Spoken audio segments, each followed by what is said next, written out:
Olá, tudo bem com vocês? Espero que vocês estejam bem. Glória a Deus, Deus abençoe vocês. Novamente estou aqui para compartilhar mais alguns capítulos da palavra. E como a gente está em Apocalipse, hoje a gente vai estar lendo no capítulo 3, 4 e 5. Vamos estar terminando de dar uma olhada nas igrejas ali que está falando a respeito das qualidades e também dos defeitos que cada uma tinha ali naquela situação. E para nós também dar uma olhada no nosso contexto geral particular, ver em qual delas a gente se encaixa. Então vamos estar meditando nesses 3 capítulos. Então vamos lá. Senhor, nosso Deus, nosso Pai, te pedimos, Senhor, mais uma vez que o Senhor venha estar nos orientando, Pai, em nome de Jesus. Amém.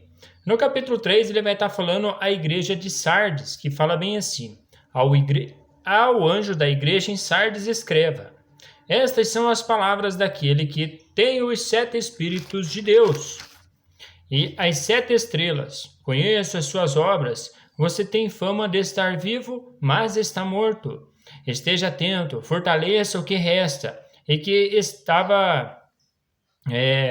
esteja atento, fortaleça o que te resta para não morrer. Aliás, estava para morrer, pois não achei suas obras perfeitas aos olhos do meu Deus.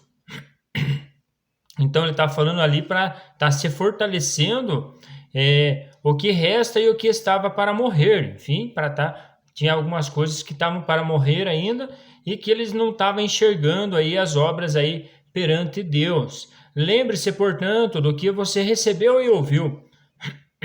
Obedeça e arrependa-se. Mas se você não estiver atento, virei como um ladrão e você não saberá a que hora virei contra você. No entanto, você tem aí em Sardes uns poucos que não contaminaram as suas vestes. Eles andarão comigo, vestidos de branco, pois são dignos. O vencedor será igualmente vestido de branco. Jamais apagarei o seu nome do livro da vida, mas o reconhecerei diante do meu Pai e dos seus anjos. Aquele que tem ouvidos, ouça o que o Espírito diz às igrejas. Enfim, ele está trazendo aí detalhes que estavam acontecendo também naquela questão nesta igreja de Sardes. Agora ele vai estar falando sobre Filadélfia. Enfim, Filadélfia é uma igreja única aí que não teve reprovação do Senhor. E Filadélfia significa amor fraternal, enfim, aquele amor de família, como a gente vai estar olhando aí. E é isso que o Senhor nos quer que nós tratemos uns com os outros, os irmãos, com amor fraternal, igual Filadélfia, que fala bem assim: ao anjo da igreja em Filadélfia escreva: estas são as palavras daquele que é santo e verdadeiro, que tem a chave de Davi. O que ele abre ninguém pode fechar, e o que ele fecha ninguém pode abrir. Conheço as suas obras, eis que coloquei diante de você uma porta aberta que ninguém pode fechar. Sei que você tem pouca força, mas guardou a minha palavra e não negou o meu nome. Veja o que farei com aqueles que são sinagogas de Satanás e que se dizem judeus e não são, mas são mentirosos. Farei que se prostrem aos seus pés e reconheçam que eu o amei, visto que você guardou a minha palavra de exortação e perseverança, eu também o guardarei da hora da provação que está para vir sobre todo o mundo, para pôr à prova os que habitam na terra. Enfim, para estar sendo liberto, guardado da provação que há de vir nesta terra, tem que estar encaixado aí em Filadélfia. Enfim, em Filadélfia, ali como ele está escrito ali, que ele vai estar guardando na hora da prova os habitantes dessa terra. Enfim, é a palavra do Senhor. Venho em breve, retenha o que você tem, para que ninguém tome a sua coroa. Então, para reter e não deixar que ninguém tome a coroa. Farei do vencedor uma coluna no santuário do meu Deus, e dali ele jamais sairá. Escreverei nele o nome do meu Deus, e o nome da cidade do meu Deus, a nova Jerusalém que desce dos céus da parte de Deus. E também escreverei nele o meu novo nome. Aquele que tem ouvidos ouça o que o Espírito diz às igrejas. Essa é a única que não tem ali uma condenação, como fala. É até forte falar condenação, mas enfim, não tem ali uma pedra de tropeço. Enfim, dá para entender que o Senhor quer que seja praticamente igual a ela, para que quando tiver aprovação nos tempos finais, ali ele seja protegido do Senhor. Enfim, o Senhor, como ele fala ali, ele vai também estar guardando na hora da aprovação. Agora a igreja de Laodiceia, ele vai falar bem assim: ao anjo da igreja em Laodiceia escreva: estas são as palavras do Amém, a testemunha fiel e verdadeira, o soberano da criação de Deus. Conheço as suas obras, sei que você não é frio nem quente. Melhor seria que você fosse frio ou quente. Assim, porque você é morno, não é frio nem quente, estou a ponto de vomitá-lo da minha boca. Você diz: estou rico, adquiri riquezas e não preciso de nada.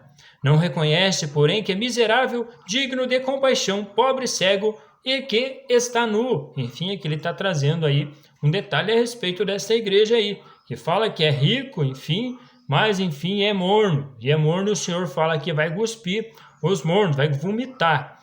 Dou este conselho: compre de mim ouro refinado no fogo, e você se tornará rico. Compre roupas brancas e vista-se para cobrir a sua vergonhosa nudez, e compre colírio para ungir os seus olhos e poder enxergar. Repreendo e disciplino aqueles que eu amo, por isso seja diligente e arrependa-se. Enfim, aqui ele está falando que ele repreende e disciplina aqueles que ele ama. Enfim, ele traz instrução àqueles que o Senhor ama.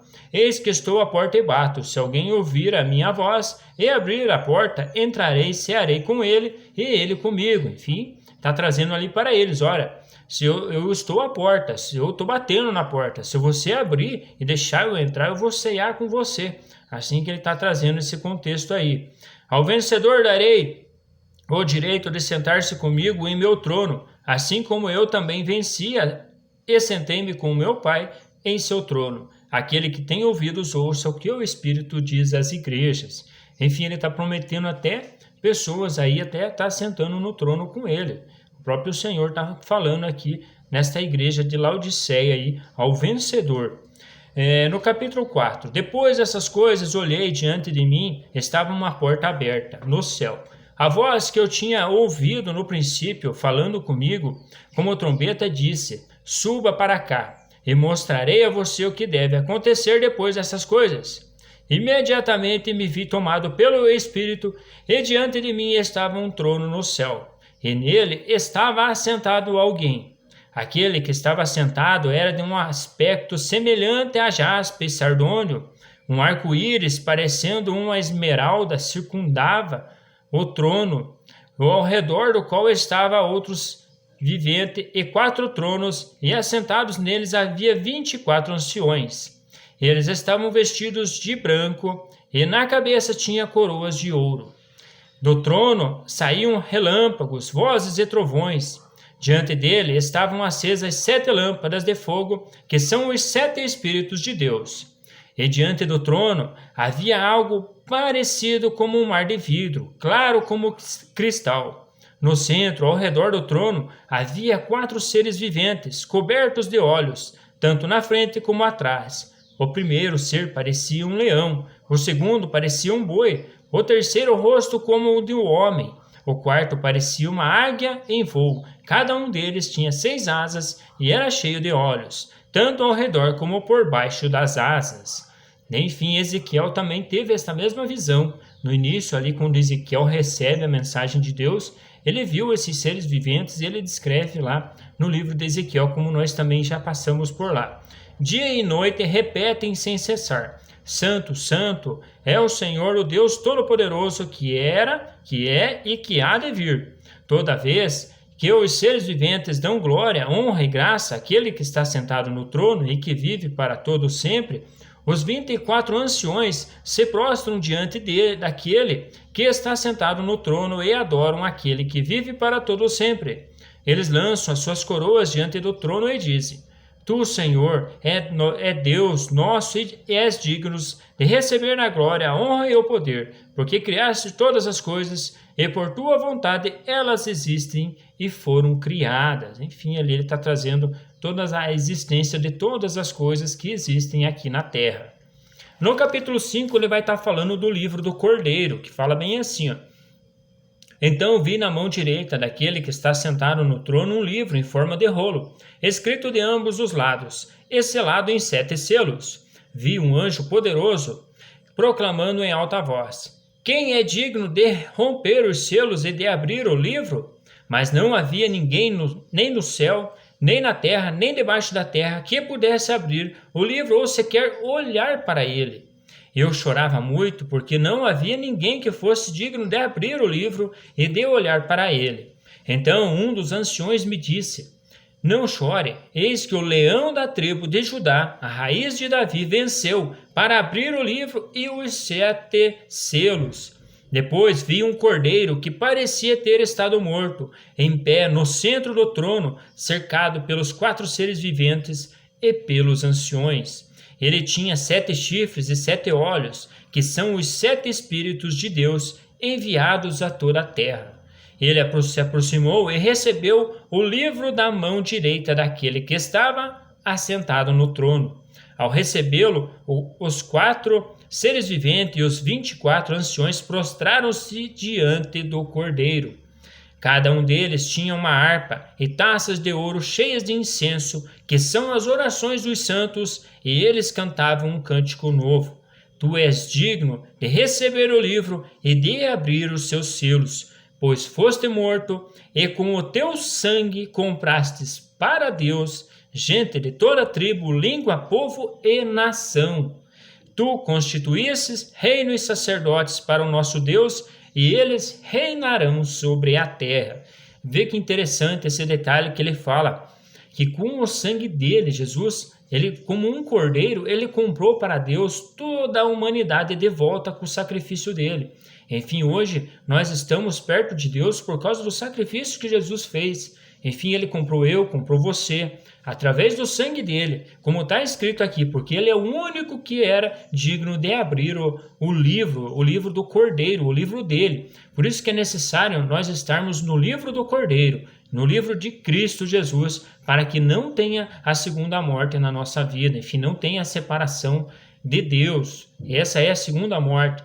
Por isso que eu vejo dessa forma, enfim, os que nascem da água do Espírito e nascem de Cristo, esses estão junto com ele, com Cristo Jesus, porque ele comprou com o sangue dele gente de toda língua e povo e tribo e nação, enfim, constituiu reino e sacerdotes para o nosso Deus, e eles reinarão sobre a terra. Então olhei e ouvi a voz de muitos anjos, milhares de milhares e milhões de milhões. Eles rodeavam o trono, bem como os seres viventes e os anciões, e cantavam em alta voz: digno é o Cordeiro que foi morto, de receber poder, riqueza, sabedoria, força, honra, glória e louvor.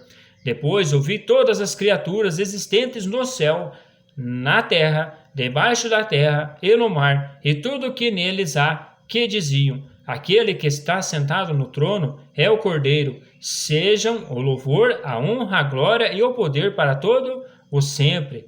Os 4 seres viventes disseram amém, e os anciões prostraram-se e o adoraram. Enfim, esse é o nosso Rei, o nosso Cristo Jesus, o Rei da tribo de Judá, que morreu por mim e morreu por você. Mas enfim, um grande abraço para vocês. Terminamos aqui mais uma meditação na palavra. Fiquem com Deus e até as próximas leituras. Até mais!